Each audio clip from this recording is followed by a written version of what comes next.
Good morning, students. I hope you all are staying inside your home and are healthy and safe. Now, the topic that we are going to cover for today's class is active and passive voice. How does a voice changes when we change it from an active form to a passive form? We are going to focus on the tense, how a tense changes when we are changing the voices. So before we begin our lesson on active and passive voice, let us just have a brief summary of a revision of what tense is.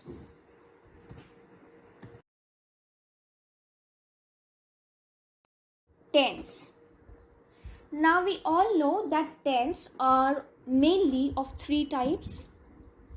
That is present tense, that something is happening in the now. It is called present tense. Like I am working, so I am doing something in the now. The past tense, where something has happened in the past, like I was working, doing something happened in the past. And then we come to the future tense, that something is going to happen in the future. Some occurrence, some event will be taking place in the future. For example, I will be working tomorrow, or I will be working the day after. So this is how tense work. And we are going to look into how tense changes when we are changing the voices. So let's come to our first voice, that is the active voice.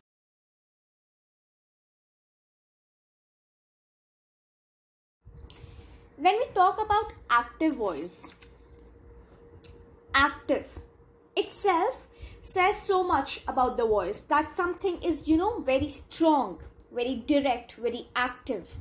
Like for example, you take that slogan of Nike which says just do it. It's like so active in voice.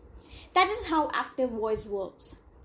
Now, you all must be knowing that a sentence has two parts. That is, it has a subject and a predicate. Now, when we have the active voice, then the subject in the sentence is acting upon some object. Fine? And this is how active voice works. For example, monkeys adore bananas. Now look at the sentence. Monkeys here is a subject. Adore is a verb. What is a verb? A verb is action word. When you're doing some action. And what is the action is being done upon the object. And what is the object? Bananas. So monkeys adore bananas. A very active voice where we are being told that some subject is working on some object. Where monkeys adore bananas. Like for example, let's take another example. We have here is the cashier counted the money. Now, what is the subject here? The subject is the cashier. Fine? Counted. What is counted? It is the verb. And the money becomes the object. So, the subject is acting or doing some verb upon the object. The cashier counted the money. So, as of now, we have understood what active voice is. Active voice is something that has a subject, that is direct in tone, that is acting upon some object. Fine? Now let us come to the passive voice, and we will try to understand active and passive voice accordingly after that.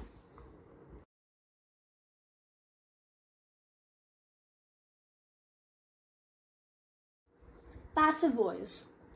Passive itself, the tone is subtle, something that is not direct, something that is not active, something that is not clear in tone.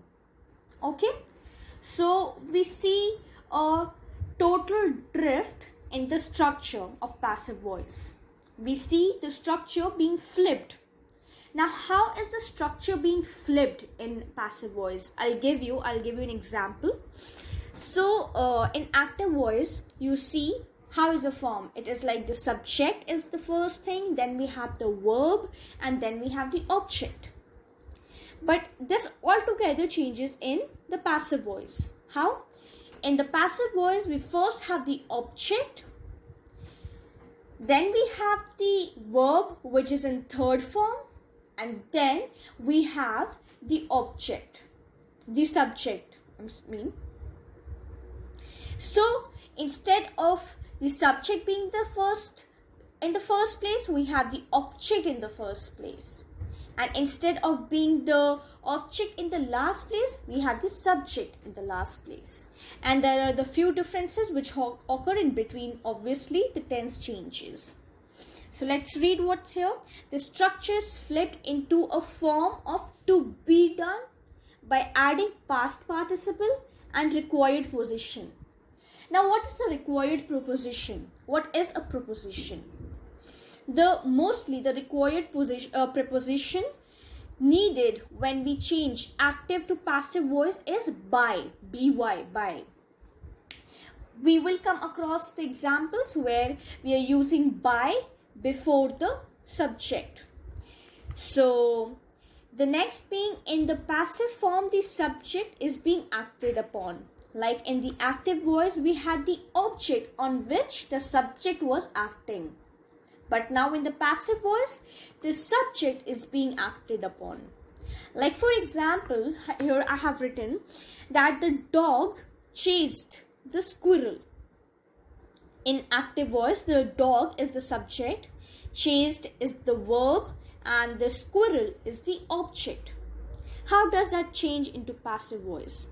I told you that the object becomes the subject. Now in passive voice, the object that was squirrel becomes the first thing. The squirrel was chased. Was chased is the third form. By, as I told you, that a preposition is added by the dog, and the dog, which was the subject in the active form, becomes the subject, the last thing in the passive form. For it, I'll just read the whole sentence to make it clear for you. In active voice, we have the dog chased the squirrel. In the passive form, we have the squirrel was chased by the dog. Fine. So we'll take up more examples of how we change from active to passive voice, so that this becomes clear to you, and with more practice you will certainly understand how this is being changed and how it is being done.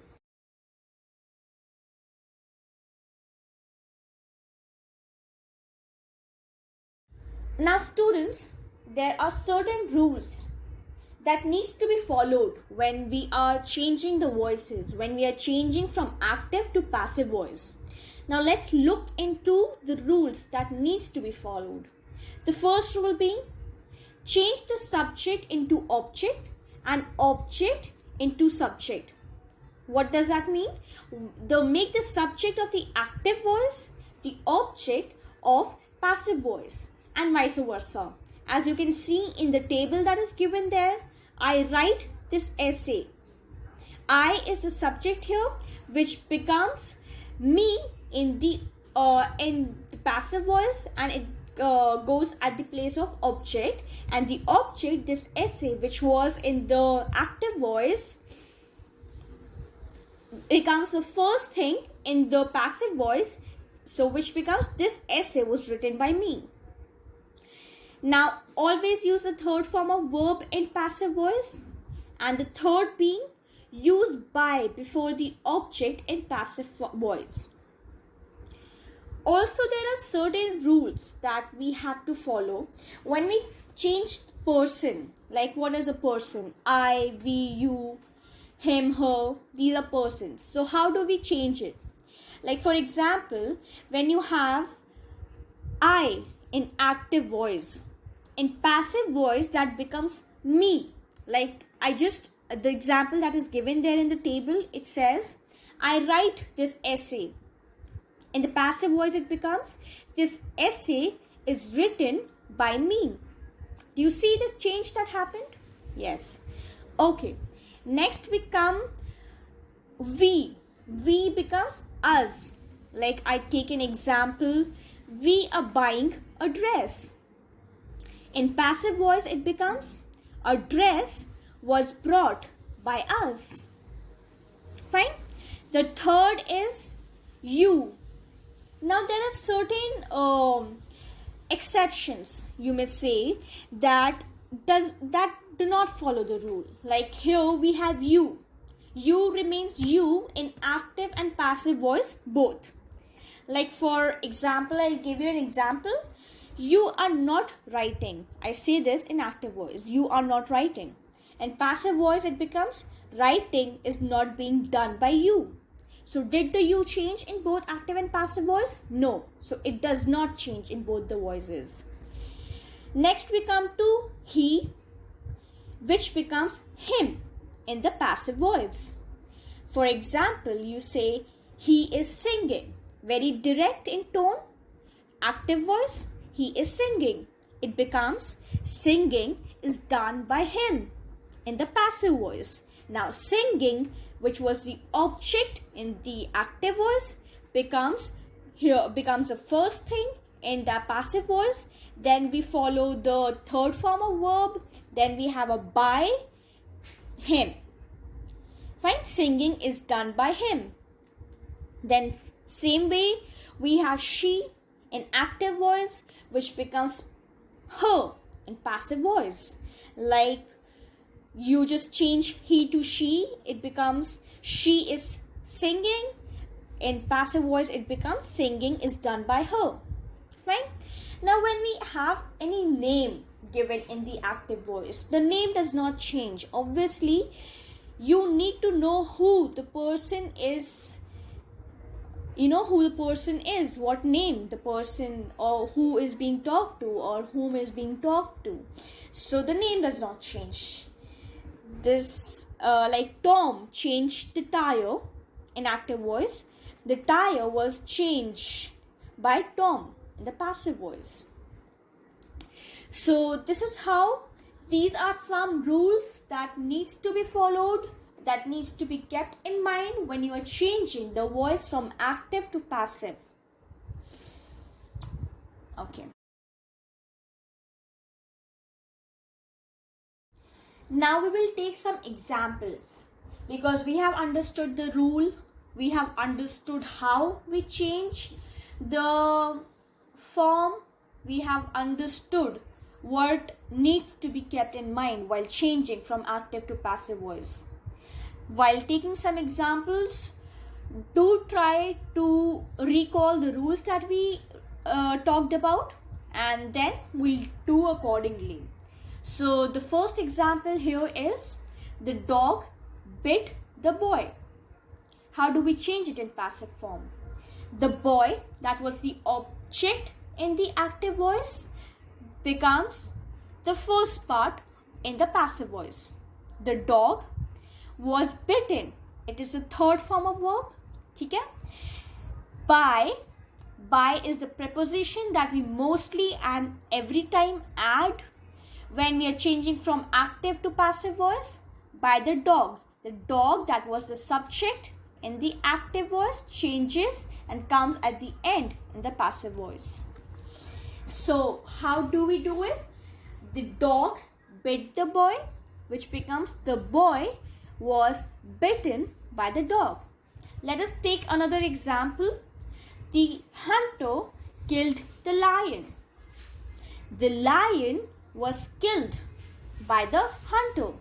So you see here, now you yourself notice how certain rules are followed and certain ways that needs to be followed are taking place. How we are adding by, how we are using the third form of verb, and how we see a clear shift of the subject and the object. Coming to the next example, we take the man must have eaten 5 burgers. 5 burgers must have been eaten by the man. Next we come, Maya mailed the letter. The passive voice of this sentence is the letter was mailed by Maya. Next we come to I read a lesson. What is the passive voice in this? A lesson is read by me. Fine. Now I will be giving you some worksheets and some exercises that needs to be done by you. I hope you have understood this chapter. I hope you are clear with what active and passive voice is, and I hope that you practice accordingly, keeping the rules in mind, and try to solve it, because this is not an easy thing to learn, and only practice can help you understand it. So do practice, and I'm pretty sure you will understand whatever and howsoever you have to do it. Here are some of the there are some sentences. There are around 25 sentences which are in active form, and you have to change it into passive voice. So active voice to passive voice. So do this, and then next we have is another exercise where you have to tell that the sentence that is given is in active voice or in passive voice, and then you have to make the next exercise being you have to make the active voice into passive voice. So do practice these exercises, and you will know what active and passive voice is then after that. Thank you.